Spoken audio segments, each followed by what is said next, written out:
गोरखपुर में एक ऐसी तहरीर सामने आई है जिसने लोगों को सिर्फ हैरान ही नहीं किया बल्कि कई बड़े सवाल भी खड़े कर दिए। एक तरफ बेहद गंभीर आरोप, दूसरी तरफ ऐसी परिस्थितियां जिन्हें लेकर अब चर्चा तेज होती जा रही हैं। और सबसे बड़ी बात, इस पूरे मामले की जानकारी अभी तक बहुत सीमित लोगों तक ही पहुंची है। लेकिन पहली बार इस पूरे मामले को विस्तार से सामने ला रहा है गोरखपुर फर्स्ट। अब जरा पूरा मामला ध्यान से सुनिए, क्योंकि इस कहानी में जितने आरोप हैं उतने ही अनसुलझे सवाल भी मौजूद हैं। तहरीर के मुताबिक एक युवती ने गोरखनाथ थाने में शिकायत देकर आरोप लगाया है कि एक युवक लंबे समय से उसे धमका रहा था। आरोप है कि युवक कहता था कि अगर उसकी बात नहीं मानी गई तो वह युवती के पिता और भाई को गोली मरवा देगा। अब यहाँ तक तो मामला बेहद गंभीर दिखाई देता है, लेकिन इसके बाद कहानी एक ऐसा मोड़ लेती है जहाँ से सवाल शुरू होने लगते हैं। युवती का आरोप है कि डर और मानसिक दबाव के बीच युवक ने उसके घर के जेवर और नकदी भी ले ली। तहरीर में सोने की चैन, मंगलसूत्र, टीका, नथिया, झुमका, चांदी की पायल और करीब 40,000 रुपए नगद का जिक्र किया गया है। अब सबसे बड़ा सवाल यही उठ रहा है, क्या कोई इंसान लगातार डर में रहकर इतना बड़ा कदम उठा सकता है,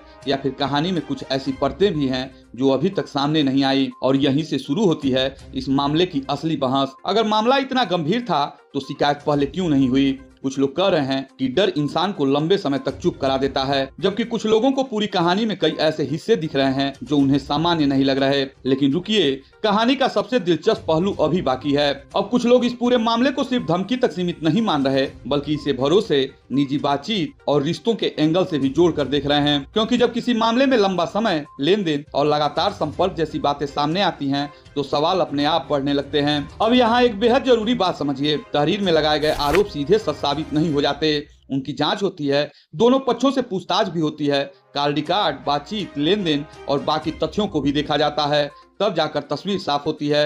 लेकिन इस पूरे मामले में सबसे ज्यादा चर्चा एक ही सवाल की हो रही है, क्या डर और मानसिक दबाव इंसान से ऐसे फैसले करवा सकता है जो सामान्य हालत में असंभव लगे? और यही सवाल अब लोगों को लगातार सोचने पर मजबूर कर रहा है। अब जरा दूसरी तरफ भी देखिए, अगर आरोप सही हैं तो मामला बेहद गंभीर है, और अगर कहानी का कोई दूसरा पक्ष भी है तो उसका सामने आना भी उतना ही जरूरी है। यानी फिलहाल पूरा मामला सवालों के घेरे में है। कोई कह रहा है कि भरोसे का गलत फायदा उठाया गया, तो कोई कह रहा है कहानी अभी अधूरी है। लेकिन सच क्या है ये अभी किसी के पास नहीं, और शायद यही वजह है कि ये मामला धीरे धीरे चर्चा का बड़ा विषय बनता जा रहा। अब यहाँ दूसरा बड़ा हुक भी सुनिए, क्या ये सिर्फ धमकी और डर की कहानी है, या फिर इसके पीछे ऐसा रिश्ता था जिसकी कई परतें अभी भी सामने आनी बाकी है? और यही सवाल इस पूरे मामले को और ज्यादा उलझा रहा है। फिलहाल पुलिस ने मामला दर्ज कर लिया है, आरोपी को गिरफ्तार कर जेल भी भेज दिया और जांच भी जारी है। आने वाले दिनों में मोबाइल रिकॉर्ड, बातचीत, लेन देन और दूसरे तथ्यों के आधार पर पूरी तस्वीर बदल भी सकती है, या फिर आरोप और भी मजबूत हो सकते हैं। लेकिन सबसे ज्यादा चर्चा उन्हीं सवालों की हो रही है जिनका जवाब अभी किसी के पास साफ तौर पर मौजूद नहीं है। अब आपसे सवाल, क्या आपको लगता है कि ऐसा मामला वास्तव में हो सकता है, या आपको भी कहानी में कुछ ऐसा महसूस हो रहा है जो अब तक सामने नहीं आया? और अगर कोई व्यक्ति लंबे समय तक डर और मानसिक दबाव में रहे तो क्या वो ऐसे फैसले ले सकता है जिन पर बाद में लोगों को यकीन करना मुश्किल हो जाए? कमेंट में जरूर बताइएगा, क्योंकि फिलहाल इस पूरे मामले में सबसे ज्यादा चर्चा सवालों की ही हो रही है।